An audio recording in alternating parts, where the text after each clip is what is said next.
오늘 말씀의 제목은 Amazing Grace입니다. 잘 아시죠? 나 같은 죄인 살리신 그 노래 제목입니다.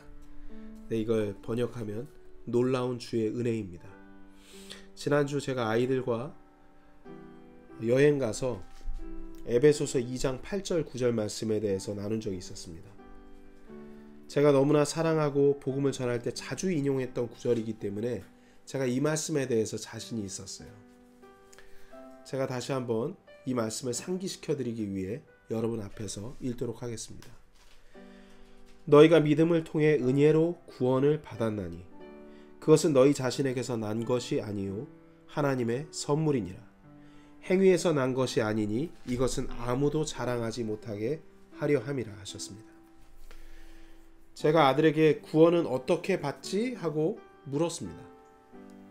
그랬더니 사실 제 마음속에 이렇게 물어봤을 때 의도는 구원을 받을 때 행위냐 믿음이냐 하는 것에 대한 둘 중에 하나 답변을 요구하던 거였는데 아들이 대뜸 저한테 구원은 은혜로 받는다고 말하는 것이었습니다. 그게 정답이었습니다. 제 얼굴 보세요. 내 믿음으로 구원받는 것이 아니라 하나님의 전적인 은혜로 구원을 받는 것입니다. 에베소서 2장 5절 말씀도 그것을 뒷받침하고 있습니다.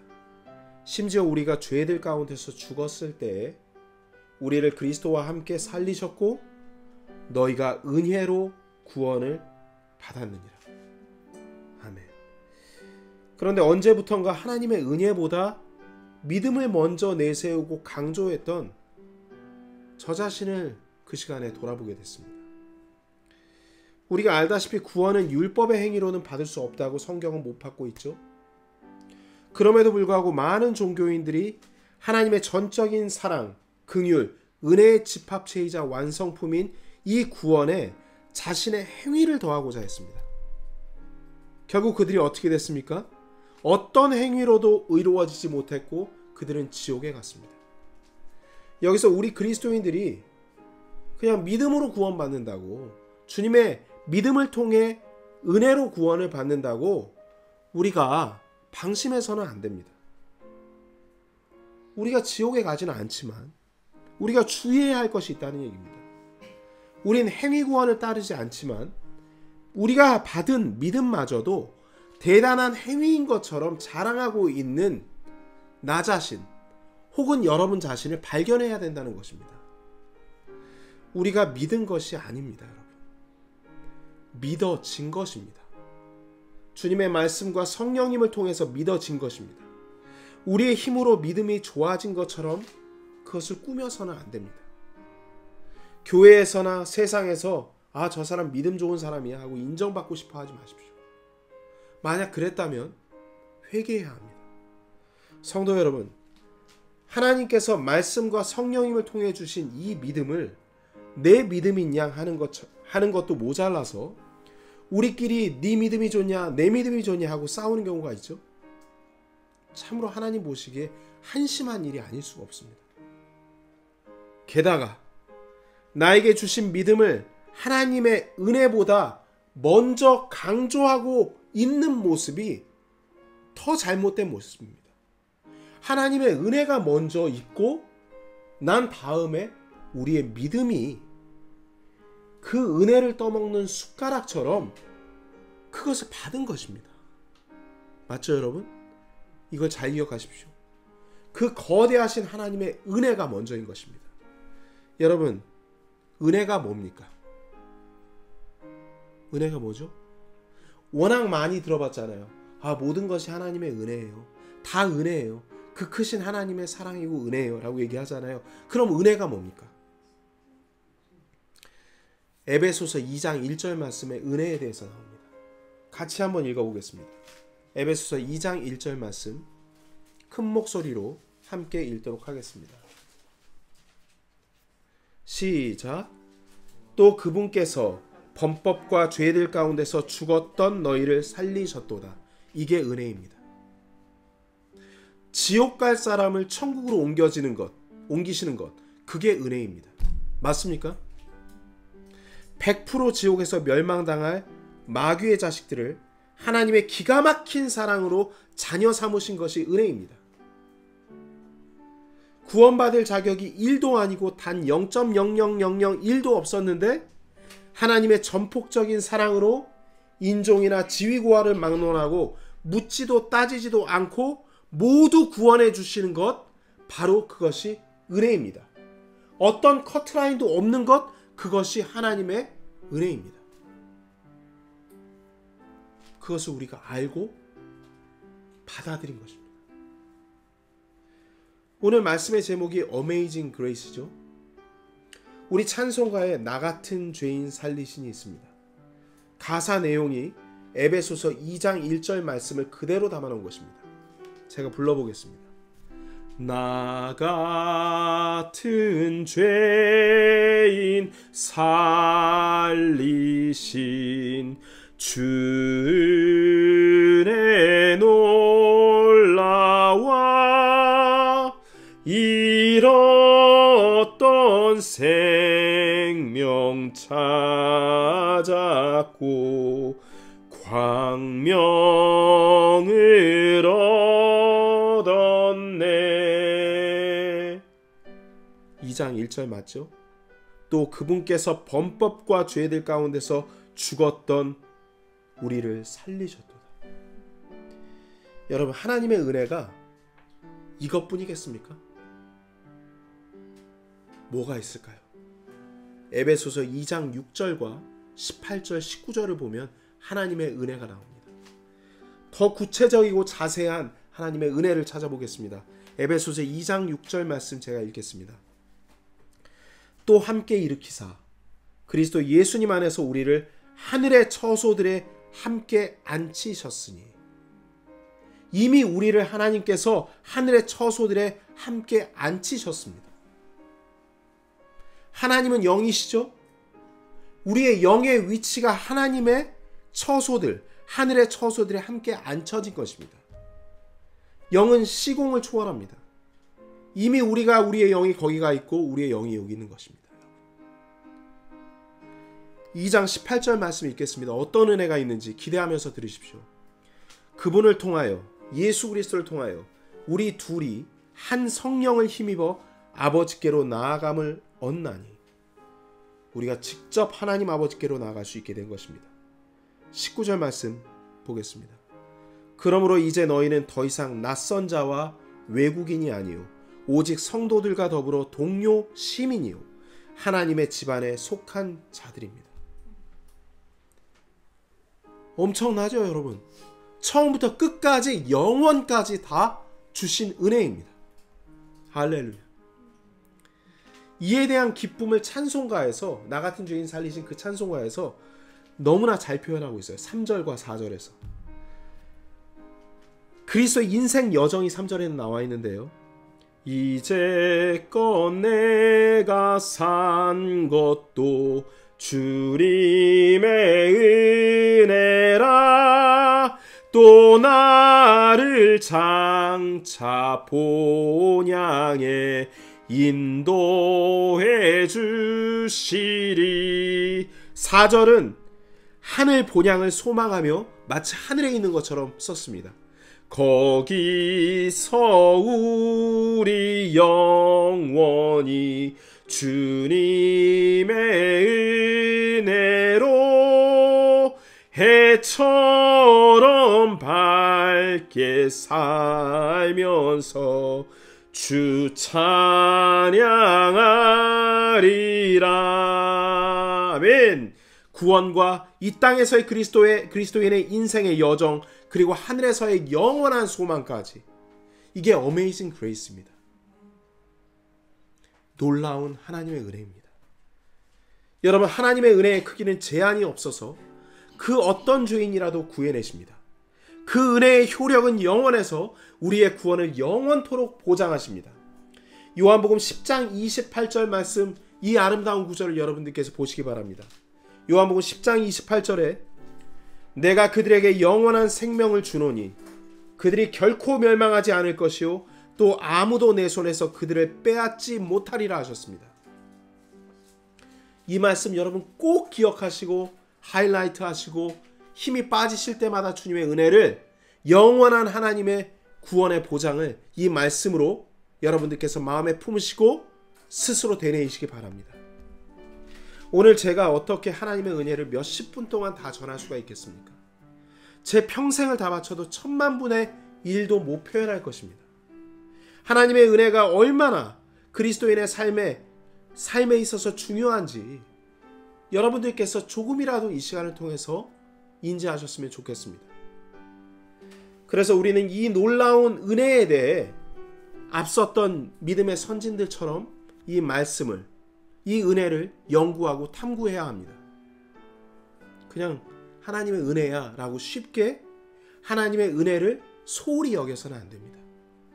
베드로전서 1장 10절 말씀에 보면 이 은혜가 얼마나 중요한 건지에 대해서 믿음의 선배들이 어떻게 공부했는지가 나와 있습니다. 이 혼의 구원에 관하여라고 말씀하시죠. 이 혼의 구원에 관하여는 너희에게 임할 은혜에 대하여 대언한 대언자들이 부지런히 조사하고 탐구했다고 써 있습니다. 뭐에 대해서 조사했다고요? 은혜에 대해서 탐구하고 조사했대요. 그래서 오늘 이 어메이징 그레이스를 우리가 나누는 것입니다. 우리는 하나님의 은혜를 참 많이 갈망하죠. 특히 언제 그렇죠? 어려움에 빠졌을 때 하나님께 은혜 달라고 구하잖아요. 은혜 주세요, 은혜 주세요. 그러나 우리가 구약과 신약을 보면 그 은혜를 받는 차이를 발견하게 됩니다. 물론 신약이나 구약이나 하나님의 은혜가 있어야 사람은 살 수가 있습니다. 그렇죠? 처음 은혜란 구절이 어디 등장하냐면 창세기 6장 8절에 등장하는데, 그러나 노아는 주의 눈에 은혜를 입었더라 라고 써 있어요. 그게 처음 등장하는 은혜입니다. 하나님의 택하신 사람들한테만 은혜를 입혀주시는 장면들이 노아뿐만이 아니라 아브라함, 그 구약에 있었던 사람들에게 특별히 그 은혜를 입혀주세요. 그게 다른 겁니다. 창세기 43장 29절 말미에는 이렇게 써 있습니다. 내 아들아, 하나님께서 너에게 은혜 베푸시기를 원하노라 하니라. 하나님께서 은혜를 베풀어 주시는 거예요. 그래서 그때 하나님 은혜 베풀어 주세요, 은혜 베풀어 주세요, 구약시대 때 그랬던 겁니다. 이렇게 구약에서 사람이 하나님께서 은혜 주시기를 기다리는 입장이었다면, 구약은 수동적인 입장이었다면, 하나님께 주셔야 되는 거니까, 신약은 이미 하나님의 은혜가 주 예수님을 통해 이미 이 땅에 임하였고 완성되었다고 말씀하고 있습니다. 그래서 예수님께서 돌아가신 이후에는 이 시대는 이미 은혜가 완성됐기 때문에 무슨 시대예요? 은혜의 시대인 것입니다. 주님 은혜 달라고 하지 않아도 은혜가 여기 편만에 있어요. 단지 우리가 잘못해서 못 받고 있는 거란 얘기예요. 이게 엄청난 큰 차이입니다. 예수 그리스도께서 십자가에 못 박혀 돌아가심으로 그동안 아무도 풀지 못했던 문제가 있습니다. 그게 뭔지 아십니까, 여러분? 모든 율법을 다 지켜야 천국 가는 거잖아요. 그런 거 아시죠? 그런데 예수 그리스도께서 뭐 하셨어요? 율법의 완성을 이루셨잖아요. 그리고 그것을 너희가 이룬 것으로 우리에게 주시지 않으셨습니까? 그 율법의 완성을 푸시고 자격 없는 우리에게 너희가 한 것이니 내가 너희에게 주마하고 우리들에게 그 율법의 완성하신 것을 주셨고, 이로 인해 우리가 율법의 행위와 상관없이 하나님의 자녀가 돼버린 것입니다. 맞습니까, 여러분? 아멘이 나와야죠. 예수 그리스도께서 돌아가시면서 하신 말씀도 뭐라 하셨죠? 내가 다 이루었다. 이 말씀은 내가 너희의 모든 죄값을 다 갚았다는 말씀도 되고, 내가 모든 구원을 이루셨다는 말씀인가 동시에 하나님의 은혜를 완성했다라는 말씀입니다. 아멘? 아멘이 믿음입니다. 그 은혜를 떠먹는 숟가락이 아멘입니다. 맞습니까? 아멘. 그래서 아멘을 하는 겁니다. 디도서 2장 11절 말씀에 보면 예수 그리스도께서 이 땅에 오셔서 은혜로 완성하신 장면이 나옵니다. 디도서 2장 11절 말씀에 구원을 가져다 주시는 하나님의 은혜가 모든 사람에게 나타났다고 합니다. 아멘. 요한복음 1장 17절에 이는 율법은 모세를 통해 주셨으되 은혜와 진리는 예수 그리스도를 통해 왔기 때문이라. 누굴 통해 왔어요? 예수 그리스도를 통해 은혜가 왔던 것입니다. 과거예요. 그래서 지금 은혜가 있는 겁니다. 고린도전서 1장 3절, 로마서 시편 말씀에 보면 이런 말씀이 많이 나와요. 시편 말씀이 아니라 신약에 이런 말씀들이 많이 나와요. 너희가 이렇게 얘기합니다. 여러분도 많이 들어보셨을 거예요. 하나님 우리 아버지와 예수 그리스도로부터 은혜와 평강이 너희에게 있기를 원하노라. 들어보셨죠? 우리 주 예수 그리스도의 은혜가 너희와 함께 있기를 원하노라. 은혜 베풀어 달라고 구하라고 내가 너희들에게 은혜 달라고 기도할게 그렇게 얘기하지 않아요. 은혜가 있기를 원하노라 해요. 그게 뭡니까? 여기 있는데 너희가 그걸 누렸으면 좋겠다는 뜻이에요. 누리라고. 이해되시겠습니까? 이미 주신 것이기에 누리라고 말씀하신 것입니다. 이게 신약이 은혜의 시대라는 걸 증명하는 구절들입니다. 이해하셨어요? 은혜 못 받으면 다 누구 책임이에요? 우리가 잘못된 거예요. 그러나 문제는 제가 말씀드린 것처럼 이미 주신 은혜를 우리가 누리지 못하고 있다는 데 있습니다. 그러니까 어려운 일을 당할 때마다 우리가 미치겠는 거예요. 답답해하는 겁니다. 은혜 베풀어 달라고 기도하는데 은혜를 누리지 못하는 겁니다. 왜 그럴까요? 문제는 하나님께서 이 은혜를 주시지 않는 게 아니라 은혜를 못 받는 문제는 항상 every time 우리 자신에게 있음을 분명하게 제가 강조드립니다. 하나님의 은혜는 위에서 아래로 흐른다라는 얘기 들어보셨습니까? 하나님께서 주시는 은혜는 위에서 아래로 흐릅니다. 높은 곳에서 낮은 곳으로 물이 흐르듯이 내려옵니다. 물이 위에서 밑으로 흐르잖아요, 여러분. 밑에서 위로 흐르나요? 아니죠. 그 은혜의 강물은 위에서 아래로 흘러야 합니다. 전지전능하신 분이 주시는 이 은혜의 물은 무지무능한 자에게 흘러내려온다는 뜻입니다. 자기 자신 스스로가 난 무지무능한 자라는 걸 하나님 앞에서 인정하는 자들에게 그 은혜의 강물이 쏟아져 내려온다는 뜻입니다. 그래서 하나님께서 겸손한 자에게 은혜를 베푸신다고 말씀하신 거예요. 이 은혜도요, 여러분, 많이 받는 사람이 있고 적게 받는 사람이 있어요. 야고보서 4장 6절 말씀에 하나님의 은혜를 더 많이 받을 수 있는 방법이 써 있습니다. 읽어드리겠습니다. 그러나 그분께서 더 많은 은혜를 베푸시나니 그러므로 그분께서 이르시되 하나님은 교만한 자들은 물리치시나 겸손한 자들에게는 은혜를 베푸시느니라 하시느니라. 여러분, 겸손하면 겸손할수록 더 많은 은혜를 받을 수가 있습니다. 겸손한 자들이 더 많은 은혜와 평강을 누릴 수 있다고 써 있습니다. 은혜뿐만이 아니라 평강도 누릴 수 있습니다. 베드로전서 1장 2절에 은혜와 평강이 너희에게 더욱 많이 있기를 원하노라 하셨습니다. 여러분, 원하지 않으십니까? 주님의 은혜와 평강?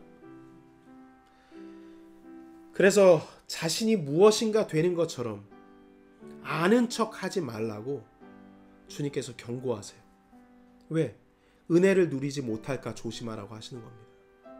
너희가 무엇이 되는 것처럼 하지 말라고. 우리는 주님 앞에서 무지하고 무능한 자가 되어야 되는 것입니다. 말씀을 정리하겠습니다. 죄 많은 세상을 향한 하나님의 은혜는 이미 완성되었고 우리 앞에 있으나 그 은혜가 우리 앞에 있으나 사람이 이 하나님의 은혜를 알아차리지 못하고 산다는 게 문제라고 말씀드렸습니다. 물속에 빠진 사람이 있습니다. 물에 잠기지 않으려고 막 그냥 발버둥을 칩니다. 이때 해상구조대가 그를 즉각 구하지 않습니다. 언제 구하는지 아십니까? 그가 힘이 빠질 때까지 물에 잠기기 직전까지 기다렸다가 그의 기력이 소진된 틈에 그를 구해냅니다. 아주 급한 경우에는 그의 팔다리를 원천 봉쇄해서 구해냅니다. 기절이라도 시켜서 구해냅니다.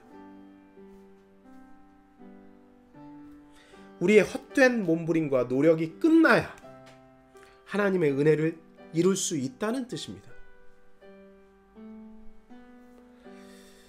우리가 할 수 없는 일,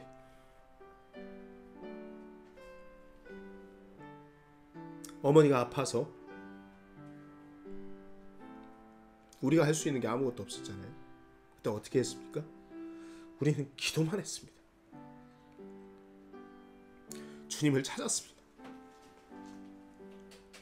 그때 하나님의 은혜가 임합니다.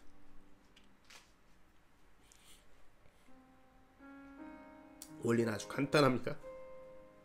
하나님의 은혜가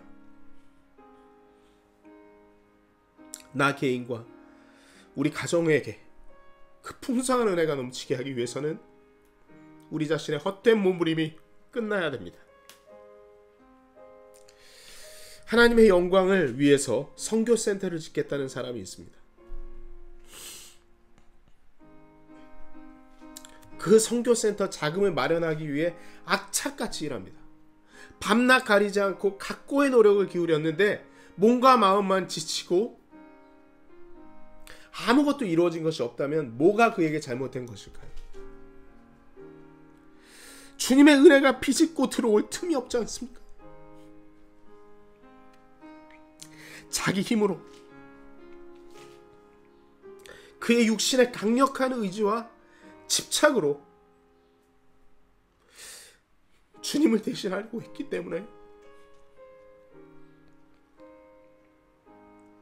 결국 그의 육신의 의지와 집착이 주님의 은혜를 가로막은 것입니다. 우리 주님께서 돈이 없으실까요? 혹시 우리 주님께서 선교센터를 만들 부지를 못 찾으셔서 그랬을까요? 그게 안 이루어졌을까요?